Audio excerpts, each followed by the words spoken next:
104.5 The Team, your home for New York Jets football. It is now time to talk to our friend Field Yates. He is ESPN Insider, of course, the fantasy football podcast, and just about anywhere you look when you're talking NFL on ESPN. Everybody in the cap region right now is kind of freaking out. It's full panic mode. Why did the Giants struggle so much on offense?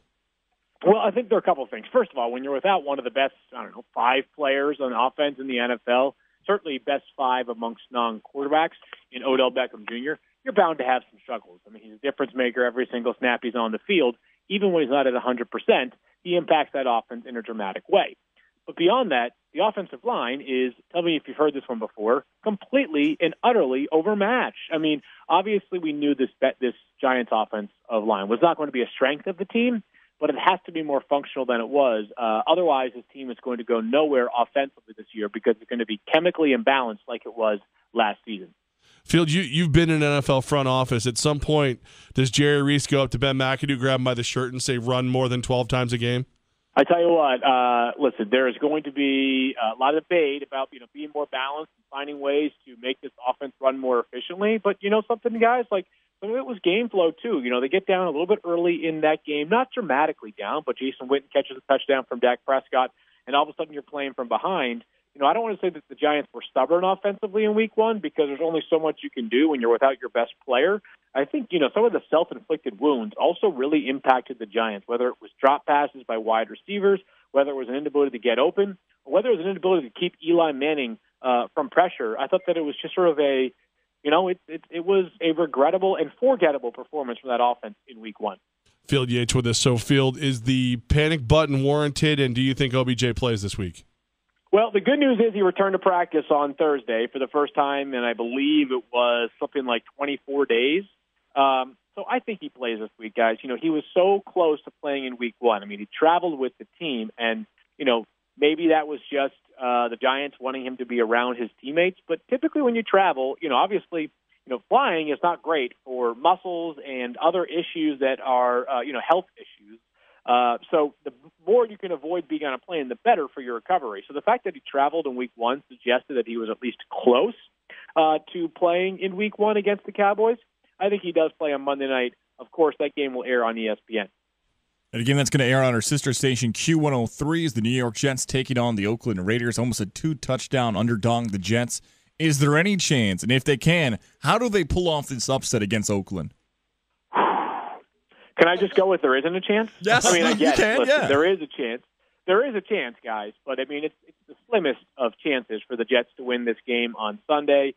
And, unfortunately, that's going to be a theme this year. There are going to be a lot of weeks where the Jets are going into it and thinking, something we probably don't really have a chance. Maybe not thinking it themselves, certainly not expressing it externally. But the reality is the Jets are going to be outmatched, outclassed in a lot of weeks, and some of it's just by design. It is what this team needs long-term is draft picks and cap space and cash capital. That ultimately will dictate how this team's fortunes look in 2018, 19, and beyond. Field, I'm a Raiders fan, so anytime you want to say that a team has no chance against them, feel free. That's going to be the case for them a couple of times, every handful of weeks, because Oakland, especially after week 1, looks absolutely loaded.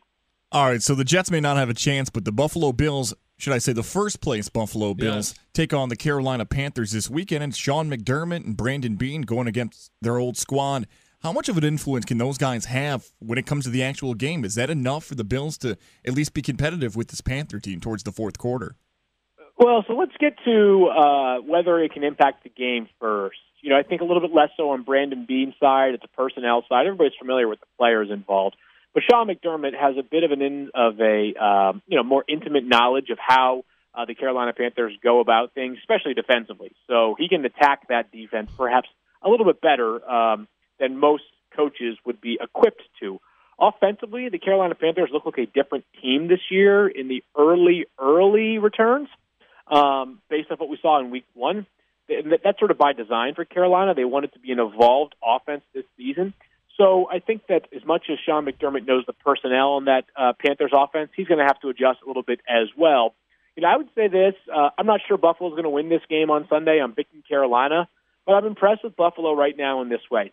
there aren't too many teams that can simultaneously build for the future and also remain semi-competitive right now. For the Bills, it is basically, they've already acquired a first, second, and third round pick in 2018. And yet, they still have enough pieces on both sides of the ball that they're going to be competitive. They may not win 8 games this year or 10 games this year, but they're going to be competitive in most weeks. Field Yates with us right now on 104.5, the team ESPN radio. Field, staying in that East, do you give New Orleans any chance of beating an angry New England team? Well, I give them a chance because of the quarterback they have, the coach they have, and some of the offensive pieces they certainly have in place.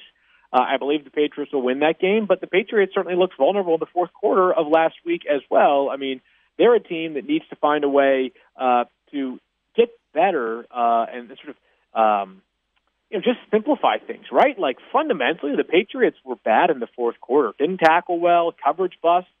And what was particularly surprising about that is this team last year, I believe they were as fundamentally sound and technique sound of a defense as there was in the NFL last season. That's why they led the NFL in points per game allowed, even if they weren't the same caliber of playmaking defensive players as perhaps Seattle or Denver or one of the other great defenses in the NFL. They were a great defense last year because they did things right. They did not make mistakes, no self-inflicted wounds. Well, in week 1, we see Tyreek Hill blow by them for 75 yards uncovered.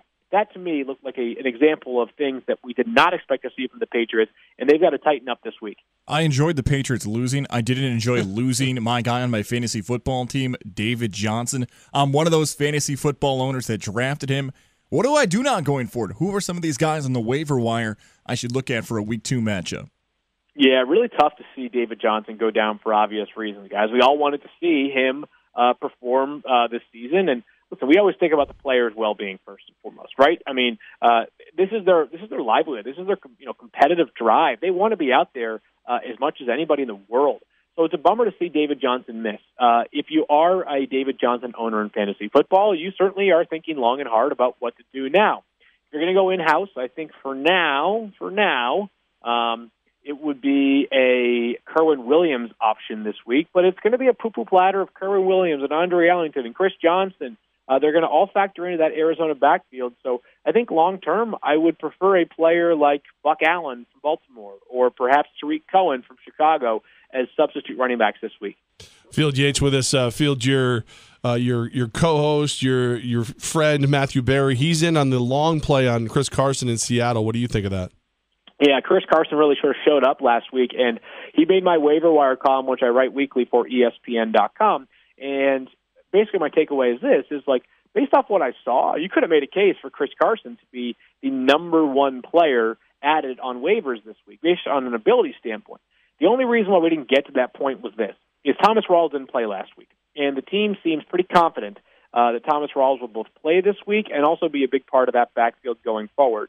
So the biggest issue with Chris Carson is, even if he's a talented dude and even if he is a bigger factor for them than Eddie Lacy, what happens if Thomas Rawls goes out and rushes for 80 yards on 18 carries this weekend?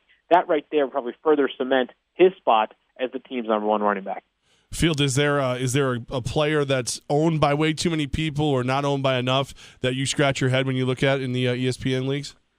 Well, I still think Tyrod Taylor is underutilized. Underowned, I would say. A lot of the guys that made the waiver wire this week, Tariq Cohen, and I would say that Chris Carson would be an example of one. I mean, we saw guys jump dramatically this year. Like Cohen no longer qualifies, for example, for our waiver wire column based off of what we saw this week.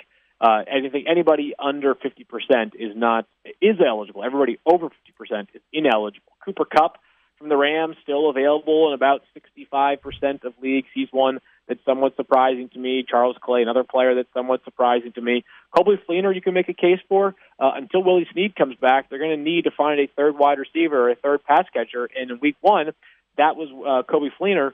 By the way, I'd say along that same team, Alvin Kamara is a player that I think really has a chance to be a big factor for New Orleans. We understood how frustrating it was for Adrian Peterson in week 1, but part of that frustration was because of the involvement of a guy like Kamara. Field Yates, he's the man when it comes to not just the action on the field, but in the fantasy field as well. Thanks for making time for us, and we'll talk to you next Thursday. Thanks, guys.